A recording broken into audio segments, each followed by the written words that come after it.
Bonjour tout le monde, j'espère que vous allez bien. Je vous retrouve dans ce nouveau format. Avant, je faisais des value assets, après j'ai fait des vlogs, après je faisais les deux en même temps. C'est bon, maintenant j'en ai marre. Je vais faire des vlogs, mais avec une carte mentale si besoin. Donc, je choisis un sujet qui m'intéresse, qui vous intéresse, qui concerne ma niche, ma proposition de valeur, etc. La personal brand et tout le tintouin.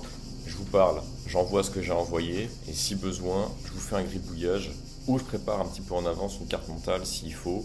Mais le but ici, c'est de faire des vidéos les plus, comment je pourrais vous dire ça, les plus efficientes possibles. Tu viens, tu as ta réponse, tu te casses. On bosse ensemble, on bosse pas ensemble. Ça, c'est ton problème, c'est pas à moi de voir. C'est, voilà, j'envoie juste ce que j'ai envoyé, ok? Donc aujourd'hui, j'aimerais vous parler de la différence entre la marque personnelle, ok, et un mec qui crée du contenu sur Instagram et qui est coach et qui vend son service. J'ai pas trouvé d'autre nom. Donc on va l'appeler le coach. Voilà, j'ai pas d'autre terme. On va l'appeler le coach. Et la personne qui va créer une marque personnelle, ok, donc on verra après ce que ça implique, on va l'appeler le mentor. Garde ça en tête, coach et mentor. D'avance, si toi tu veux passer de coach à mentor, lien en description. On en parle tous les deux. Tu peux aller voir aussi ma playlist J'irai coacher chez vous sur comment j'ai fait pour transformer notamment les différents coachs que j'ai pu accompagner aussi en position mentor qui eux ont une proposition de valeur qui est bien différente de la moyenne et c'est pour ça qu'ils font de l'argent. Je pense à Sacha et à Noah notamment, les deux plus gros résultats que j'ai pu obtenir. Okay, on passe de coach à mentor et tu verras qu'il y a d'autres trucs dont on parlera en vidéo plus tard qui vont se simplifier. Et aujourd'hui, juste une vidéo vraiment basique sur la différence entre les deux. Alors, si tu me regardes, c'est qu'a priori, tu es encore coach. Okay, un coach, c'est quoi? Donc là, je passe sur ma petite carte. Magnifique, tout est fluide. Donc, le coach, qu'est-ce qu'il fait? Le coach, il va délivrer okay, un service. Jusque-là, c'est commun à tout le monde. Tu vois. Et le coach, il va aussi créer du contenu. Normal, il faut qu'il communique. C'est logique, tu communiques par rapport à ton problème. Après, il va prospecter. Prospecter, on verra après les conditions et tout. Donc, il délivre, il communique, il prospecte. Et qu'est-ce que je pourrais te dire en plus? Allez, il fait quelques stories. Allez, il fait des stories. Voilà, donc ça, c'est les 4 actions du coach. Maintenant, je vais te prendre le cas du mentor. Tu vas voir qu'on va tout effacer ensuite. Le mentor, qu'est-ce qu'il fait? Il délivre un service. Ok, super, comme tout le monde en fait. On est tous en train de délivrer. Magnifique. Il crée du contenu. Incroyable. Il prospecte. Ok, il fait des stories. Tu vas me dire, mais quelle est la différence entre coach et mentor alors? Putain, Théo, tu nous fais une vidéo sur ça, il n'y a pas de différence entre les deux. Eh bien si, accroche-toi bien. Un coach, il délivre un service transactionnel. Transactionnel avec peu d'interactivité. Je vais commencer à détailler les différents points pour que tu puisses comprendre. Donc il va délivrer un service transactionnel avec peu d'interactivité. Il va créer du contenu, ok, avec une strat tofu, mofu, bofu. Ça te parle, hein? Bah oui, ça te parle. Parce que c'est peut-être ce que tu fais actuellement en fait. Et c'est pas ce qu'il faut faire. Okay, enfin, ça a marché à 2 ans, mais plus maintenant. Il prospecte à froid, à chaud, ok. Et il fait des stories avec des séquences téléphonées, il faut le dire, des séquences et un peu de foire aux questions de temps en temps pour faire du contenu facile. Ok. Ça, c'est vraiment le coach de base dans ce qu'il fait au quotidien, dans ce qu'il fait tourner son entreprise, tu vois. Il va créer son contenu tofu, mofu, bofu, donc du contenu qui perce, du contenu qui éduque, du contenu qui convertit. Basiquement, dans la masse des gens qui vont s'abonner à son compte et interagir avec, il va soit prospecter full à chaud et pour compléter un petit peu ses DM du jour, il va aller voir des concurrents pour prospecter à froid. Il va faire des séquences de story pour essayer de convertir les gens qui sont venus sur son profil avec des séquences de story qui sont plus ou moins téléphonées, avec un fond noir, une photo, etc. On a tous vu ça. De temps en temps, il fait une petite foire aux questions pour faire du contenu facile. Et quand il a des clients qu'il aura obtenus avec donc, sa prospection à froid ou à chaud et avec la classique setting, appel de vente, etc., eh bien, il va délivrer un service qui est transactionnel, donc davantage centré sur du livrable, du PDF, des protocoles, un guide, etc. Et il n'y a pas beaucoup d'interactivité. Donc le maximum qu'il pourrait proposer, par exemple, ce serait un WhatsApp tout le temps ouvert et puis un appel visio tous les 2, 3, 4 semaines. Ok, ça c'est vraiment la manière dont le coach travaille. J'ai commencé comme ça, voilà, à l'époque de Restéo. C'est comme ça que j'ai commencé, mais c'est pas comme ça que je recommande de continuer en fait. C'est pas bon. Qu'est-ce qui fait le mentor à la place? Il va délivrer un service transformationnel avec interactivité. Le mentor est quelqu'un qui se décarcasse en fait. Donc il prend moins de clients par rapport au coach, mais il price plus cher. Il crée pas de contenu, non. Il crée une culture autour de lui. Il prospecte pas à froid. Il prospecte à chaud uniquement, voire pas du tout. Les stories qu'il fait, elles sont spontanées et les séquences sont IRL. Donc quand je dis IRL, c'est pas des photos avec du texte.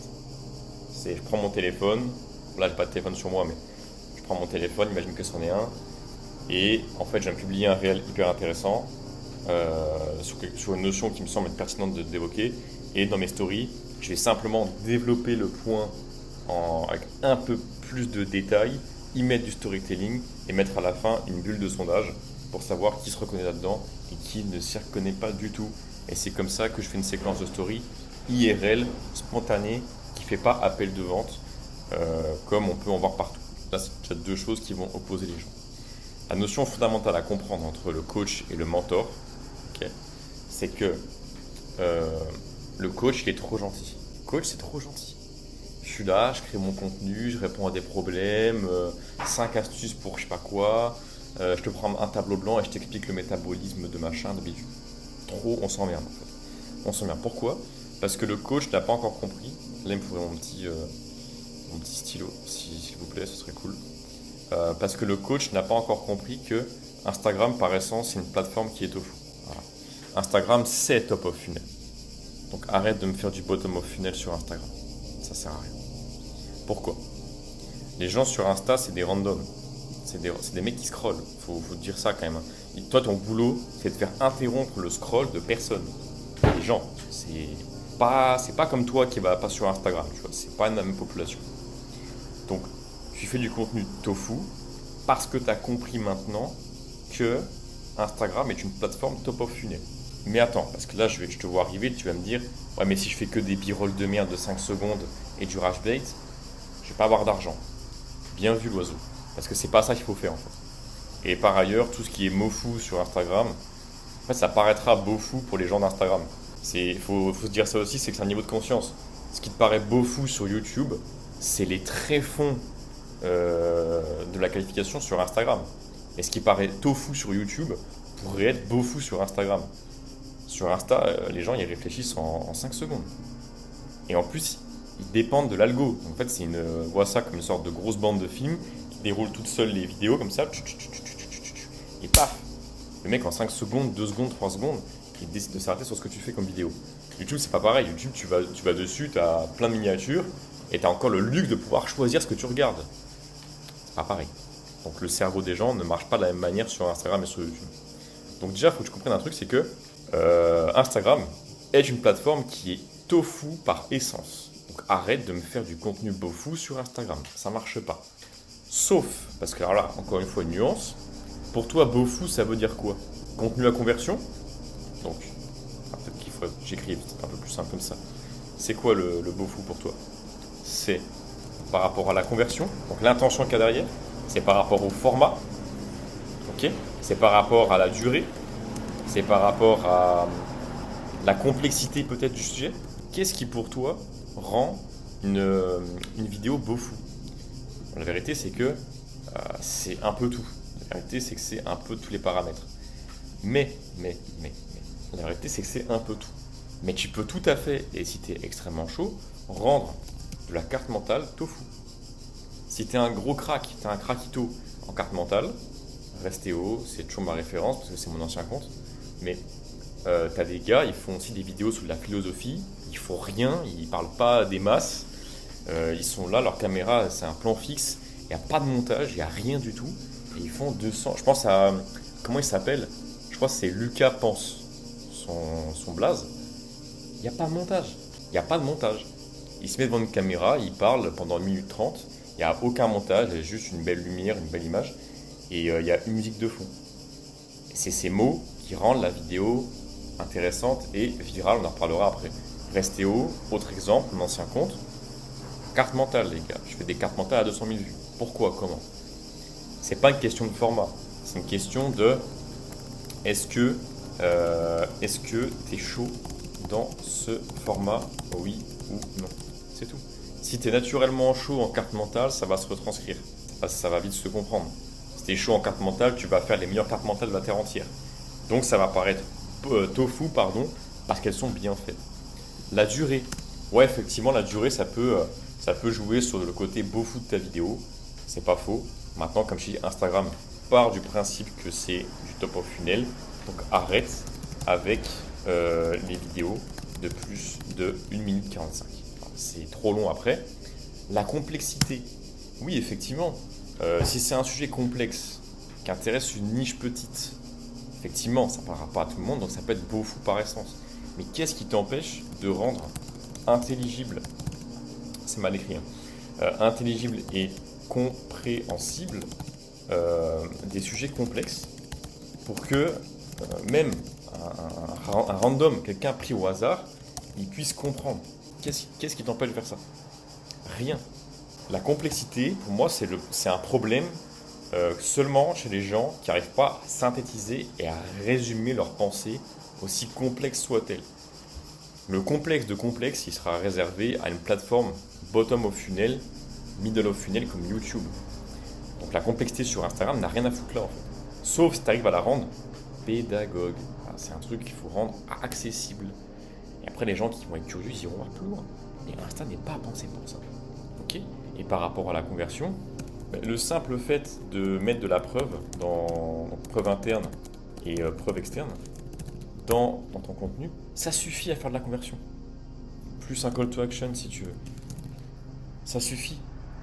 T'as pas besoin de faire du contenu Instagram beau fou à conversion pour que dans le tas de gens qui soient venus du tofu et du mofu tombent par hasard sur ton beau fou parce qu'ils sont abonnés à ton compte et qui voient de la conversion. Pourquoi tu n'irais pas mettre de la conversion et de la preuve interne et externe dans tes vidéos tofu? Je comprends pas. Si tu veux que tout le monde voit que tu es un crack et que tu es un fou furieux, bah fais-le sur un format où tu sais que les gens pourront te voir. Pourquoi faire ça sur des vidéos qui vont faire 400 vues en fait? Je comprends pas. À quoi ça sert? Parce qu'on t'a encore vendu ce putain de tunnel, tofu, mofu, bofu, dans lequel les gens arrivent sur le tofu, s'éduquent avec le mofu et payent avec le bofu. C'est pas vrai. Enfin, c'était vrai il y a 2 ans en fait. Mais c'est plus vrai ça. C'est fini. Quand tu pars du principe, j'en reparlerai du mentor après, t'inquiète pas, reste attentif. Quand tu pars du principe que Instagram c'est du tofu uniquement, tu joues avec une règle qui est trop dure, mais qui est trop forte. Cette règle-là dit que toute part de ce principe-là. C'est une règle que je veux que tu imprimes dans ta tête pour toute ta vie entière. Ok. Attends, laisse-moi écrire 2 secondes. C'est part du principe que toutes tes vidéos peuvent faire 1 million de vues. C'est pas vrai, je sais, c'est pas vrai. Moi, je fais 2000, 3000, 10 000, etc. On s'en branle. Part du principe que toutes tes vidéos, elles peuvent faire 1 million. Si demain, chaque vidéo que tu postes, elle fait 1 million de vues, qu'est-ce que tu aimerais que les gens y captent de toi? Du tofu, mofu, bofu? Eh bien non, frérot, on s'en bat les couilles. Ce que tu veux que les gens y captent de toi sur le 1 million de vues, c'est que tu as réussi à faire 1 million de vues sur des vidéos qui ont un haut niveau de preuve. Donc tu te démontres par l'exemple que tu incarnes ton message sur toi, hein, d'accord? Donc ça marche sur toi. Et qu'en plus, ça marche sur les autres personnes. Petit call to action à la fin s'il faut en description si tu n'as pas envie de le mettre en vidéo. Pas de problème. Au niveau du format, t'arrêtes de faire les mêmes vidéos tofu que tout le monde qui font 1 million de vues parce que c'est le format comment dire, le format rend le million gifted, ça peut arriver, hein, on rend le million gratuit. Tu as réussi à faire le million de vues sur un format que tu sais faire et qui te plaît. Ça, c'est encore un truc qui est différent. Donc, quand tu pars de ce principe que tes vidéos, elles vont toutes faire le million, ok, c'est inclure de la preuve. La preuve, c'est irréfutable, tu vois. C'est choisir le format dans lequel tu es à l'aise et le ou la meilleure. Ok, meilleure, c'est logique. Moi, j'aime pas faire des b-rolls. C'est de la merde. Franchement, je déteste ça. Je sais même pas comment on peut en faire sur Instagram en pensant être pertinent. No offense, hein. Mais, parce que ça démontre rien le b-roll en fait. C'est quoi? T'as pris un rush de toi en train de faire une pompe, des pompes, des muscle-up pendant 10 secondes, après t'as mis un texte à l'écran. Waouh, putain, quelle création de contenu. Je parais un peu condescendant, mais c'est la vérité. J'ai commencé avec des b-rolls, j'ai arrêté au bout de 2 semaines. Ça fait 2 ans et demi que je vois que des mecs faire des b-rolls. À chaque fois, leur brand elle est éclatée. En fait. Voilà. Au bout d'un moment, il faut dire les choses. Les contenus b-roll 5 secondes, c'est pas bon. Arrêtez de faire ça, je vous en supplie. Vous tirez une balle dans le pied. Ok? Donc prenez un format dans lequel vous êtes le meilleur, dans lequel vous êtes à l'aise. Naturellement, ça c'est un principe d'adhérence. J'en parle dans mon school. C'est très important. Les meilleures vidéos que tu vas pouvoir faire sont avant tout les vidéos dans lesquelles tu te trimbales en fait, dans lesquelles tu es le meilleur. Regarde là, j'ai même pas fait de carte mentale, j'ai rien fait. Je suis en train d'envoyer là en plan séquence, il n'y a même pas de cut dans la vidéo, je pense, quasiment aucun. Après, bon, c'est avec Tela que je monte, donc Tela il me cut tous les silences automatiquement, donc il y aura forcément des cuts. Mais la vidéo, là, elle est faite d'une traite, tu vois. Elle est faite d'une traite et je sais qu'à la fin de la vidéo, tu auras tes réponses. Donc ce qu'il faut que tu fasses dès maintenant, c'est que tu commences à choisir les formats dans lesquels tu es meilleur.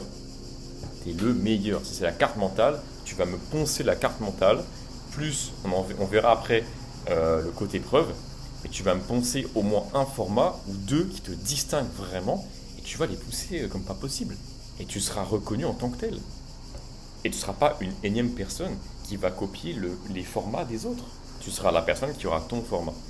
Donc un véhicule à prendre dès maintenant, à sélectionner pour passer en position marque personnelle, en position de mentor. Ok. Autre truc, la durée. Bon, là, la durée, j'ai déjà répondu. En vérité, c'est commun aux deux cas, aux deux situations. La complexité. Ok. Donc on rend accessible des notions de niche. Là, moi, je fais une vidéo YouTube qui est vachement longue, certes, mais sur Instagram, je vais refaire des cartes mentales sur la marque personnelle et sur le business. Ça va arriver. Je vais rendre ce que je raconte là pertinent, intelligible pour n'importe qui tomberait sur la vidéo. C'est le but. Et pourquoi? Parce que le format dans lequel je suis le meilleur et dans lequel je suis à l'aise, c'est la carte mentale. Donc c'est ça qu'il faut que tu fasses en fait. C'est qu'il faut que tu choisisses des formats dans lesquels tu es le meilleur et tu rends accessible les notions de niche dans les 10 formats. Et si en plus tu mets de la preuve dedans, bingo, ta vidéo est absolument inimitable. Il n'y a aucun mec qui peut te tester. Donc déjà avec ça, okay, tu arrêtes de créer du contenu comme un robot, hein, comme un robot, et tu t'arrêtes de penser ces conneries là de tofu, mofu, bofu. Toutes tes vidéos sont tofu. Donc quand tes vidéos elles sont toutes tofu par essence, les seules choses que tu vas garder en tête pour passer ton compte de créateur de contenu où tu fais les mêmes trucs tendances, etc., qui te font chier parce qu'en plus de ça tu te forces à coller à des tendances qui ne te plaisent pas, très bien. Les seules choses que tu vas garder en tête, si là tu es coach et que ça te les brise et que ça y est, tu veux passer en position mentor, prouve. Preuve interne, preuve externe. Prouve. Un b-roll, ça prouve rien. Une vidéo méthode, on va dire, où tu es sur un tableau blanc, ça prouve rien. Essaye de mixer les choses. Mets de la preuve dans chacun de tes formats. Moi, à l'époque Restéo, encore une fois, je prends ça en exemple, carte mentale à l'appui, il y avait de la preuve à l'intérieur. Et si tu n'as pas envie de mettre de preuve dans des vidéos où c'est compliqué d'en mettre, il faut que tu fasses un format en plus, où c'est full preuve. Donc on va y arriver. Donc, numéro 1, prouve par A plus B que tu incarnes ton message à 100%. 100 putain de pourcent. Il t'est intestable. Il n'y a pas un truc qu'on pourrait redire sur toi. Et l'incarnation du message. Il n'y a pas un truc. Tu es coach sportif avec une pensée santé holistique, etc. Tu peux pas me dire que tu parles de santé holistique avec du coaching sportif si tu es encore habillé en Gymshark. C'est pas possible. Parce qu'on sait tous que c'est une marque qui comporte beaucoup de polyester et tutti quanti, des choses que nous on cherche à éviter. On ne veut pas transpirer dans du plastique. Ne dis pas que tu es coach en testo, en machin, en bidule, si tu t'entraînes encore dans ce type de vêtements. T'es pas crédible. Me dis pas que tu es coach en santé si tu n'es pas en mesure de pouvoir me montrer tes assiettes tous les jours. Il faut être crédible, il faut que tu prouves tout ça. Si tu fais même, et je parle de santé, mais ça pourrait être n'importe quoi d'autre. Si tu es dans l'artisanat, tu fais des bijoux, tu fais de la photographie d'événements, je sais pas moi, automobiles, tu fais du filmmaking, mais spécifique pour des gens qui font de la rando et du trekking par exemple.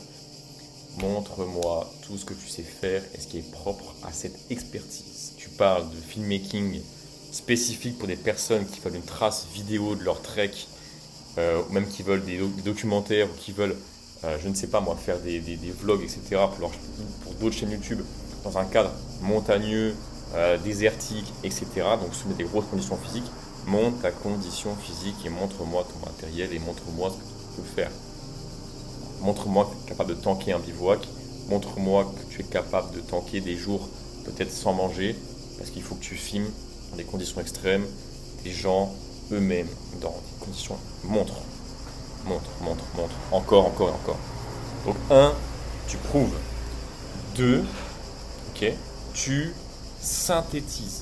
Donc tu rends ton savoir intelligible pour le transmettre à des gens qui ne sont pas initiés. Et numéro 3, innove, ok? Ça c'est hyper important. La preuve ici, ça crée de la confiance. Synthétiser, ok, ça te rend compréhensible, ok? Innover, ça te rend créateur unique. C'est exactement ce que fait un mentor. On parlera après du côté service, etc. et tout. Mais de manière succincte. Un mentor, il inspire confiance.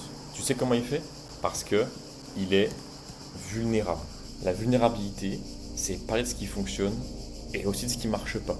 Moi, à l'époque, je pourrais te dire que j'ai contacté une agence il y a 2 ans et demi à peu près, qui me faisait faire des posts comme ça, tofu, mofu, bofu, avec des carousels. Franchement, ça faisait vraiment marketeur à 2 balles et j'ai pas aimé ça. Tu vois. Si tu vas sur mon compte ThéoHNTR et que tu scrolles tout début, au tout début, tu peux voir les miniatures de la direction artistique de l'époque, un peu vert et blanc comme ça. C'est des vestiges, mais c'était pas cool, tu vois. Il y a plein de vidéos dans lesquelles je me montre vulnérable. Si tu vas à la chaîne YouTube, tu regardes, il y a plein de trucs dans lesquels. Là, je pense que la pire vidéo, enfin la meilleure pour ça du coup, ce serait la vidéo sur mes 80 erreurs business. Donc la confiance se crée par la vulnérabilité. Je suis pas un coach qui te montre toujours quand ça va bien. Je suis un mentor et je te montre exactement tout ce qui se passe dans ma vie, avec un haut degré de transparence. Ça, c'est important. Synthétiser et donc se rendre compréhensible, ça permet la transmission. Okay, ça permet de se faire comprendre par tous. Bien. Et l'innovation, donc le côté créateur, ça te rend unique. Ok? Ça te rend unique. Qu'est-ce qu'il faut pour ça? Disons que ça commence à faire beaucoup là. La vidéo est un peu longue, je crois qu'elle dure un peu longtemps. Là. Ouais, un peu 25 minutes. Et qu'est-ce qu'il faut pour faire ça? Pour être vulnérable, transmettre de façon unique. Donc pour pouvoir, encore même mieux que ça, pour pouvoir transmettre, ok, de la façon la plus unique, mais quand je dis unique, la vérité c'est que c'est surtout qui te correspond en fait, qui te ressemble à toi. Et comme toi tu es unique, ça fera un contenu unique.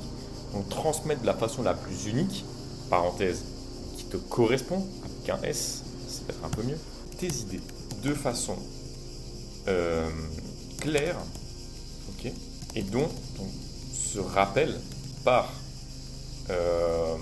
leur pertinence et la manière de les imaginer. Ok. Donc, ça c'est ton but ici. Est-ce que tu penses que quand tu es en tofu, mofu, bofu, tu es là-dedans? Non.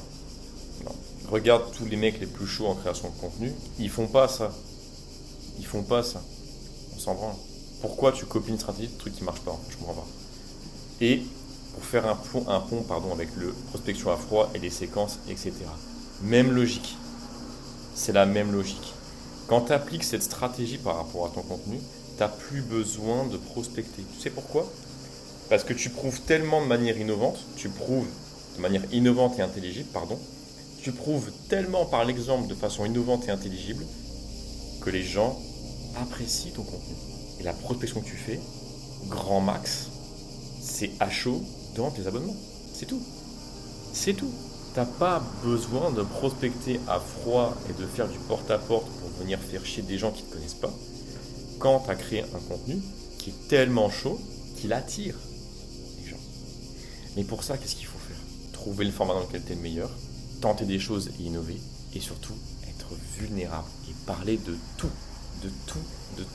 et encore de tout. Et tu fais le plus de volume que tu peux faire sans que ta pertinence diminue. Il y a plein de formats possibles. Ça, c'est là. Bon, là, je spoil un peu le truc, mais il y a plein de formats qui sont possibles de faire. Bon, là, c'est la carte mentale de mon school. Donc, je vais faire une ellipse et te montrer un truc. Tu vois, tu as plein. Donc là, c'est directement de mon school, mais tu as plein, tu vois, de formats possibles.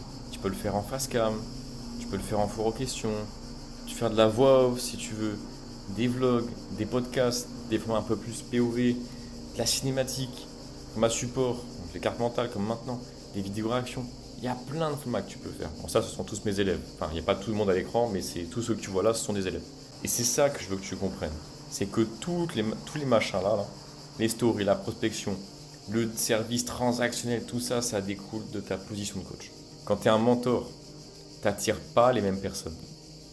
Donc comme tu n'attires pas les mêmes personnes, tu attires un public qui est beaucoup plus mature par rapport à ça déjà. Tu ne te vois pas faire un contenu téléphoné absolument débile, comme des séquences de story, à un public aussi honorable. Jamais de la vie. Parce que tu veux créer de la connexion avec les gens. Vu que tu as basé ta brain sur la vulnérabilité, la confiance et la preuve. Tu veux pas ça. Quand tu es quelqu'un de vulnérable qui inspire confiance et qui prouve, tu fais des vidéos face cam. Tu fais du face cam. Pas des séquences de story pour te cacher. Genre, t'as pas 10 minutes par jour pour faire une séquence de... juste pour faire une story. T'es à 10 minutes près? Non, clairement pas. Quand tu veux transmettre, être compréhensible et être synthétique, tu fais pas des vidéos incompréhensibles. Tu fais des vidéos sur un sujet de niche, mais c'est bien amené. Okay? Comme c'est bien amené, tu vas pas attirer des gens qui ont 3 QI, contrairement à tes vidéos tofu sur Instagram, encore en vigueur. Non. Et important, tu crées une culture autour de toi. Tu deviens reconnaissable, donc inimitable. Donc comme tu es inimitable, on va aller toi te voir en premier quand il s'agira de résoudre un problème dont tu images le mieux possible la solution. Donc tu fais effectivement plus d'argent, ça paraît évident, c'est logique. Mais les clients que tu vas attirer, ce ne sera plus les mêmes que là-dedans.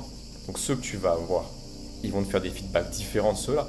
Donc comme tu auras des feedbacks de gens qui vont être super matures par rapport au problème et qui vont aimer chez toi le côté proximité, vulnérabilité, le côté intelligent, etc. Tu as des clients qui sont ultra matures, donc ils vont te faire des feedbacks matures. Donc ton offre, elle va prendre en maturité. Et je te le dis, la plupart des gars avec qui je travaille, ils commencent à mettre de l'IRL dans leur accompagnement. Des événements physiques, de l'introspection, des trucs comme ça, des ateliers, des lives, des appels de groupe, mais avec une thématique précise, en plus d'un support. Là, on est vraiment dans la transformation, on n'est plus dans une transaction.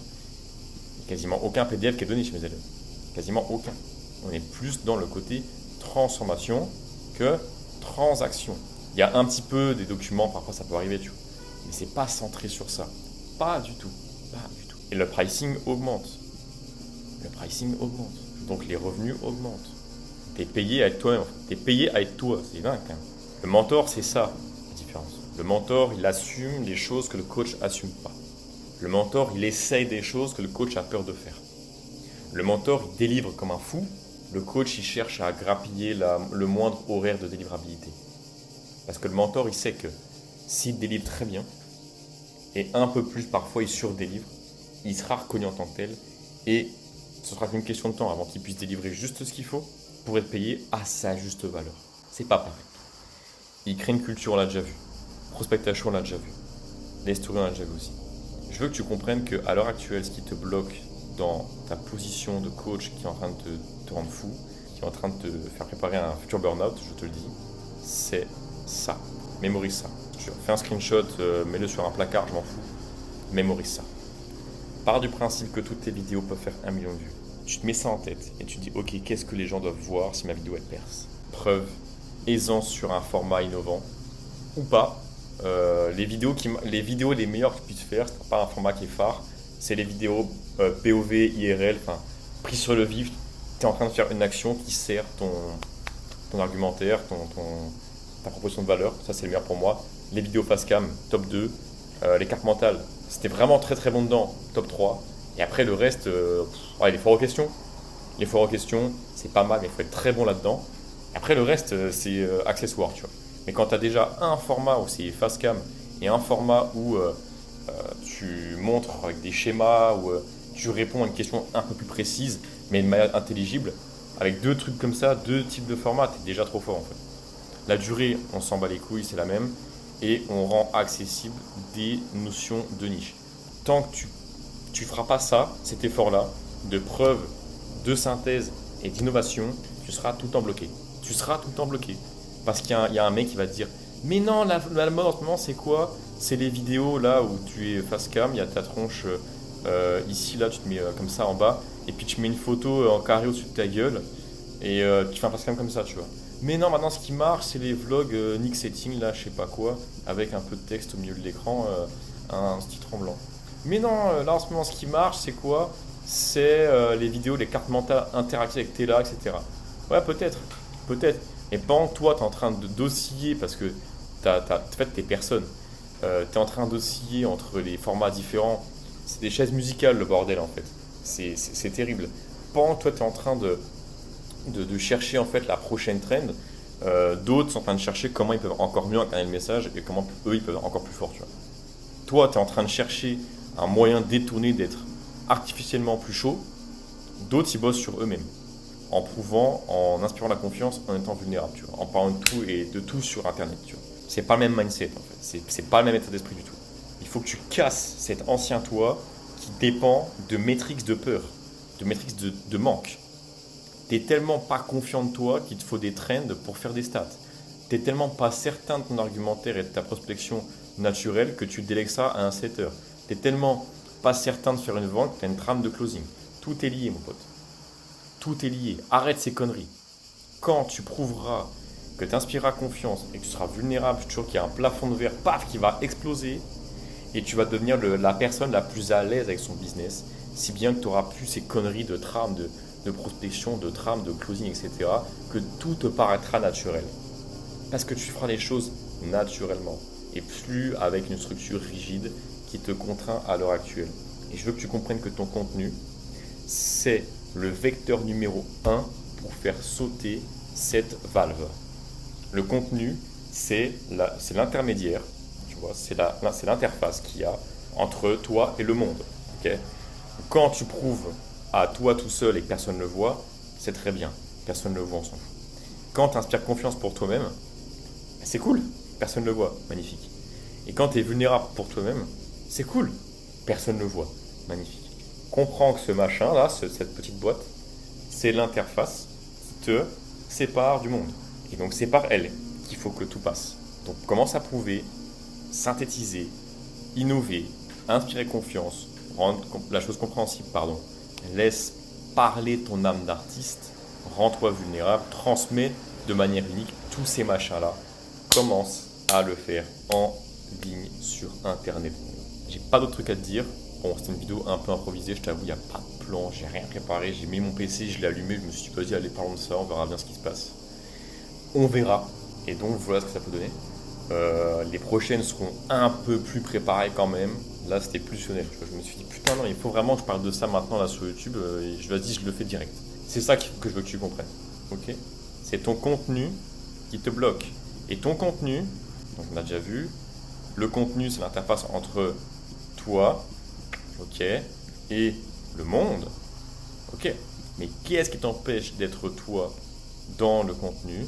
C'est une autre barrière mentale qu'il faut que tu fasses céder, qu'il faut briser pour que tu agisses comme tu agis toi-même dans le contenu.